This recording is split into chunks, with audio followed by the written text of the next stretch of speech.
Hey guys, today I'll be discussing the difference between open face and Facesaver headgear, so stay tuned. Uber up the styles like miles and shit. Like 60s funky worms with waves and perms. Just sending junky rhythms right down your block. We beat to rap what key beat to lock, but we beat to rap what key beat to lock. So today guys, I wanted to discuss with you the difference between an open face headgear and a Facesaver headgear.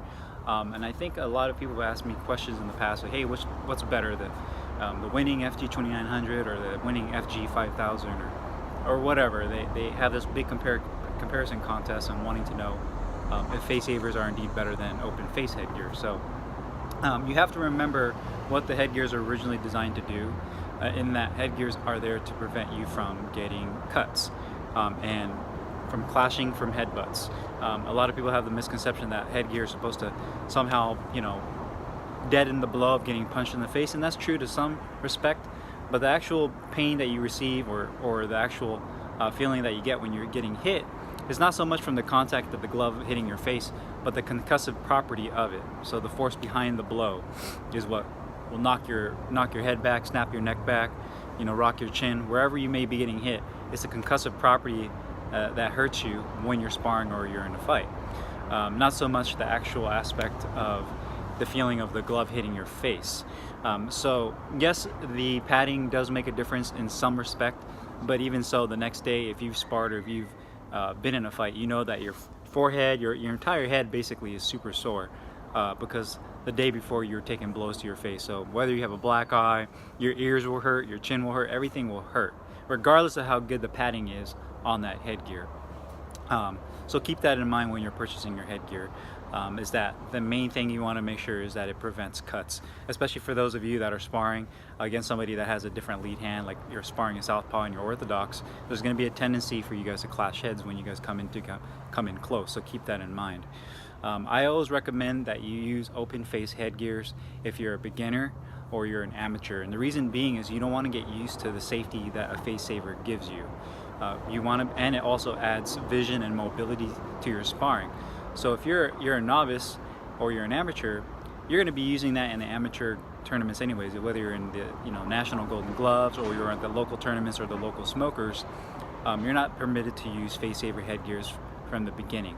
So my opinion on that is always to wear an open face headgear so you get the realistic feeling of what it's like what your vision is like when you're in a competitive when you're in a competition. So keep that in mind, and again, it offers you much better vision both side to side and up and down. You can actually see the uppercuts coming, you have a better range of motion, and it's not as bulky, so you can slip punches and bob and weave better than you would typically in a Facesaver. For those that are beginners in the sport and you're just doing it because you're working out and you're in the gym and you want to spar to break a sweat and just kind of put your moves in practice, the same thing applies to you as well, is that you don't want to get the sense of relying too much on a Facesaver headgear to where you're no longer moving your head and you're just taking punches, you're just eating punches because that bar is sitting there protecting you from that.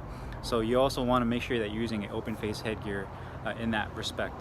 Now Facesavers, where that comes in, I found, is that for a lot of the pro fighters, people who have made a career out of boxing or MMA, Facesavers come in very handy because they protect your nose from getting broken, as well as any really hard cuts or bruises that you might get during sparring for when you're in training camp leading up to a fight. Now if you're a pro fighter, obviously that's your career, that's how you make your money. The last thing you want is to be a month away or 3 weeks away from your fight and you end up getting a really bad cut or some kind of open or lesion on your face that's going to prevent you from being effective in your fight or prevent you from fighting altogether. So Facesavers in that regard are good for that level. Plus guys that usually are at that level have so many fights already, have so much experience that the actual bar in front of their face doesn't really affect their vision, and they can really see the punches already just because they're so used to it. So my opinion is if you're a beginner, amateur, stick to the open face headgears. I feel that they offer you much better vision. You can see better, you have better mobility, especially with your upper body movement. And the actual concussive property of it is what really stuns you when you're sparring. Not so much the actual punch itself, but the concussive property.